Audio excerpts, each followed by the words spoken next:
The Stone Age was a broad prehistoric period during which stone was widely used to make implements with a sharp edge, a point, or a percussion surface. The period lasted roughly 3.4 million years, and ended between 6000 BCE and 2000 BCE with the advent of metalworking. Stone Age artifacts include tools used by modern humans and by their predecessor species in the genus Homo, and possibly by the earlier partly contemporaneous genera Australopithecus and Paranthropus. Bone tools were used during this period as well, but are rarely preserved in the archaeological record. The Stone Age is further subdivided by the types of stone tools in use. The Stone Age is the first of the three-age system of archaeology, which divides human technological prehistory into three periods: the Stone Age, the Bronze Age, the Iron Age. Historical significance. The Stone Age is contemporaneous with the evolution of the genus Homo, the only exception possibly being at the very beginning, when species prior to Homo may have manufactured tools. According to the age and location of the current evidence, the cradle of the genus is the East African Rift System, especially toward the north in Ethiopia, where it is bordered by grasslands. The closest relative among the other living primates, the genus Pan, represents a branch that continued on in the deep forest, where the primates evolved. The rift served as a conduit for movement into southern Africa and also north down the Nile into North Africa and through the continuation of the rift in the Levant to the vast grasslands of Asia. Starting from about 3 million years ago, a single biome established itself from South Africa through the rift, North Africa, and across Asia to modern China, which has been called transcontinental Savannistan recently. Starting in the grasslands of the rift, Homo erectus, the predecessor of modern humans, found an ecological niche as a toolmaker and developed a dependence on it, becoming a tool-equipped savanna dweller. The Stone Age in archaeology.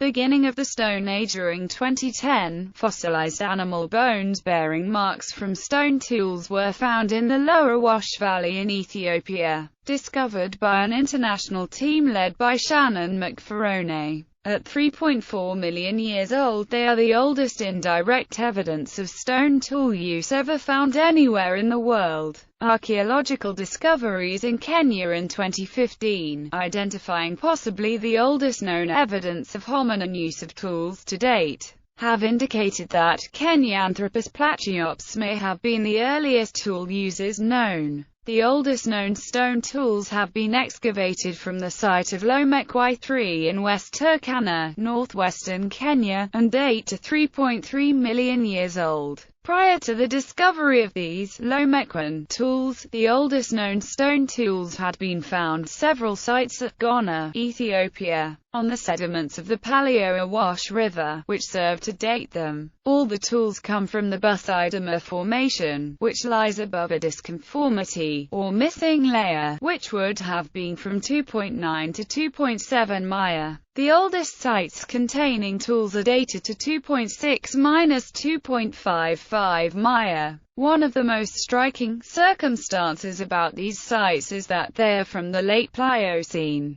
where previous to their discovery tools were thought to have evolved only in the Pleistocene. Rogers and Seymour, excavators at the locality, point out that the earliest stone tool makers were skilled flint knappers. The possible reasons behind this seeming abrupt transition from the absence of stone tools to the presence thereof include gaps in the geological record. The species who made the Pliocene tools remains unknown. Fragments of Australopithecus skara, Australopithecus ethiopicus and Homo, possibly Homo habilis, have been found in sites near the age of the Ghana tools. End of the Stone Age. Innovation of the technique of smelting or ended the Stone Age and began the Bronze Age. The first most significant metal manufactured was bronze, an alloy of copper and tin, each of which was smelted separately. The transition from the Stone Age to the Bronze Age was a period during which modern people could smelt copper, but did not yet manufacture bronze, a time known as the Copper Age, or more technically the Chalcolithic, Copper-Stone Age. The Chalcolithic by convention is the initial period of the Bronze Age and is unquestionably part of the Age of Metals. The Bronze Age was followed by the Iron Age.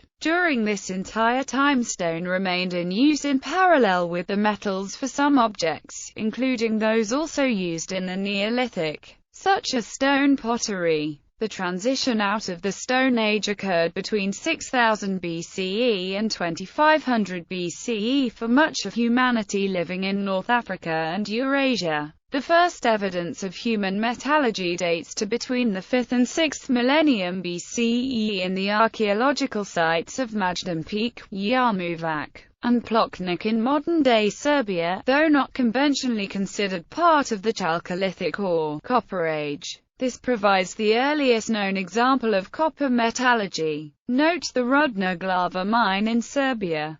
See the Iceman. A mummy from about 3300 BCE carried with him a copper axe and a flint knife. In regions such as sub-Saharan Africa, the Stone Age was followed directly by the Iron Age. The Middle East and Southeastern Asian regions progressed past Stone Age technology around 6000 BCE. Europe, and the rest of Asia became post-Stone Age societies by about 4000 BCE. The Proto-Inca cultures of South America continued at a Stone Age level until around 2000 BCE, when gold, copper and silver made their entrance. The rest following later. Australia remained in the Stone Age until European contact in the 17th century. Stone tool manufacture continued even after the Stone Age ended in a given area. In Europe and North America, millstones were in use until well into the 20th century, and still are in many parts of the world.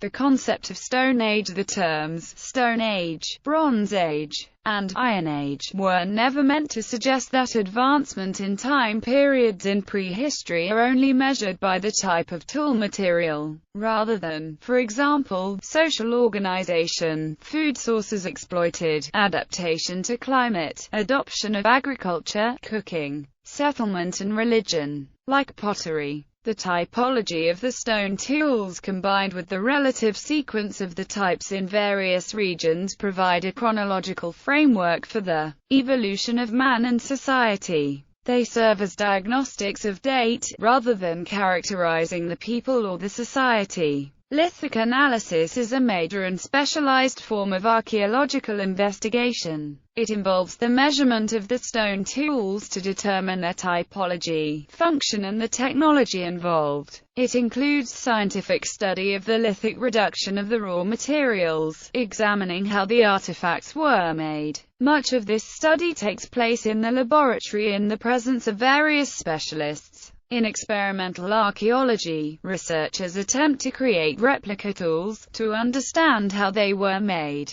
Flint Knapper is a craftsman who used sharp tools to reduce flint stone to flint tool. In addition to lithic analysis, the field prehistorian utilizes a wide range of techniques derived from multiple fields. The work of the archaeologist in determining the paleocontext and relative sequence of the layers is supplemented by the efforts of the geologic specialist in identifying layers of rock over geologic time, of the paleontological specialist in identifying bones and animals, of the palynologist in discovering and identifying plant species, of the physicist and chemist in laboratories determining dates by the carbon-14, potassium argon and other methods. Study of the Stone Age has never been mainly about stone tools and archaeology, which are only one form of evidence. The chief focus has always been on the society and the physical people who belong to it. Useful as it has been, the concept of the Stone Age has its limitations.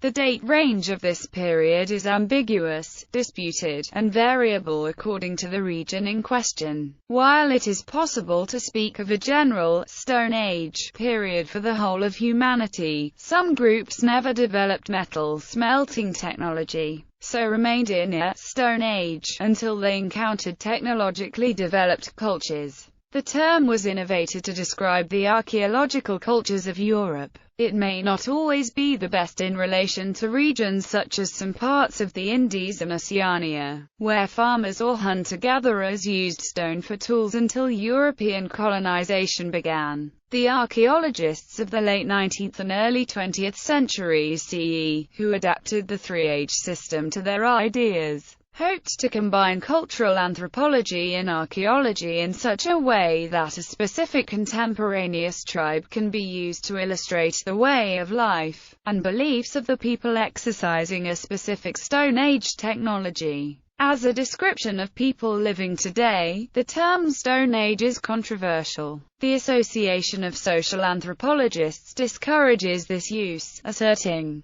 to describe any living group as primitive or Stone Age inevitably implies that they are living representatives of some earlier stage of human development that the majority of humankind has left behind. For some, this could be a positive description, implying, for example, that such groups live in greater harmony with nature. For others, primitive is a negative characterization. For them, primitive denotes a rational use of resources and absence of the intellectual and moral standards of civilized human societies. From the standpoint of anthropological knowledge, both these views are equally one-sided and simplistic. The three-stage system in the 1920s. South African archaeologists organizing the stone tool collections of that country observed that they did not fit the newly detailed three-age system. In the words of J. Desmond Clark, it was early realized that the threefold division of culture into Stone, Bronze and Iron Ages adopted in the 19th century for Europe had no validity in Africa outside a Nile Valley. Consequently, they proposed a new system for Africa, the three-stage system. Clark regarded the three-age system as valid for North Africa. In sub-Saharan Africa, the three-stage system was best. In practice, the failure of African archaeologists either to keep this distinction in mind, or to explain which one they mean, contributes to the considerable equivocation already present in the literature. There are in effect two Stone Ages, one part of the three-age and the other constituting the three-stage. They refer to one and the same artifacts and the same technologies, but vary by locality and time. The three-stage system was proposed in 1929 by Astley John Hilary Goodwin, a professional archaeologist, and Clarence Van Riet Lowe, a civil engineer and amateur archaeologist. In an article titled Stone Age Cultures of South Africa, in the journal Annals of the South African Museum. By then, the dates of the early Stone Age, or Paleolithic, and late Stone Age, or Neolithic, were fairly solid and were regarded by Goodwin as absolute. He therefore proposed a relative chronology of periods with floating dates, to be called the earlier and later Stone Age. The Middle Stone Age would not change its name, but it would not mean Mesolithic. The duo thus reinvented the Stone Age. In sub-Saharan Africa, however, it was ended by the intrusion of the Iron Age from the north. The Neolithic and the Bronze Age never occurred. Moreover, the technologies included in those stages, as Goodwin called them, were not exactly the same. Since then, the original relative terms have become identified with the technologies of the Paleolithic and Mesolithic, so that they are no longer relative. Moreover, there has been a tendency to drop the comparative degree in favor of the positive, resulting in two sets of early, middle and late Stone Ages of quite different content and chronologies. By voluntary agreement, archaeologists respect the decisions of the Pan-African Congress of Prehistory, which meets every 4 years to resolve archaeological business brought before it. Delegates are actually international. The organization takes its name from the topic. Lesyk hosted the first one in Nairobi in 1947. It adopted Goodwin and Lowe's three-stage system at that time, the stages to be called early, middle and later. The problem of the transitions. The problem of the transitions in archaeology is a branch of the general philosophic continuity problem, which examines how discrete objects of any sort that are contiguous in any way can be presumed to have a relationship of any sort. In archaeology, the relationship is one of causality. If period B can be presumed to descend from period A, there must be a boundary between A and B, the AB boundary. The problem is in the nature of this boundary. If there is no distinct boundary, then the population of A suddenly stopped using the customs characteristic of A and suddenly started using those of B, an unlikely scenario in the process of evolution. More realistically, a distinct border period, the A-B transition, existed, in which the customs of A were gradually dropped and those of B acquired. If transitions do not exist, then there is no proof of any continuity between A and B. The Stone Age of Europe is characteristically in deficit of known transitions. The 19th and early 20th century innovators of the modern three-age system recognized the problem of the initial transition, the gap between the Paleolithic and the Neolithic. Lesyk provided something of an answer by proving that man evolved in Africa. The Stone Age must have begun there to be carried repeatedly to Europe by migrant populations.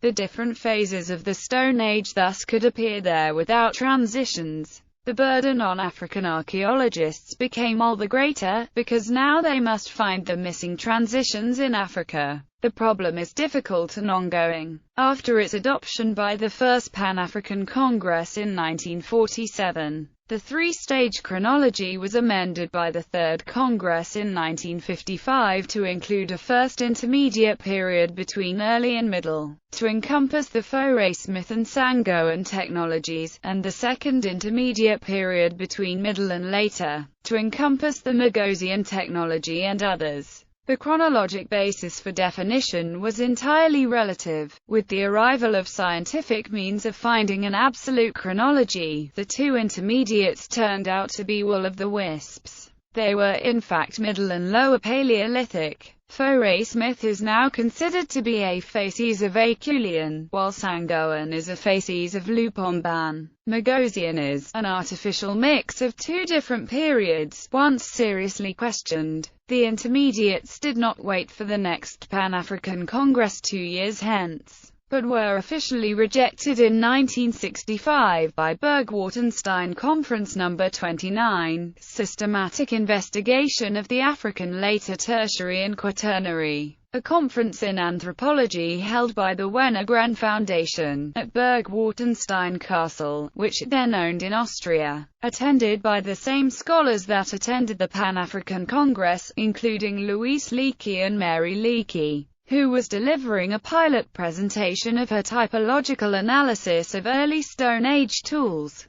to be included in her 1971 contribution to Olduvai Gorge excavations in Betzion II, 1960–1963. However, although the intermediate periods were gone, the search for the transitions continued.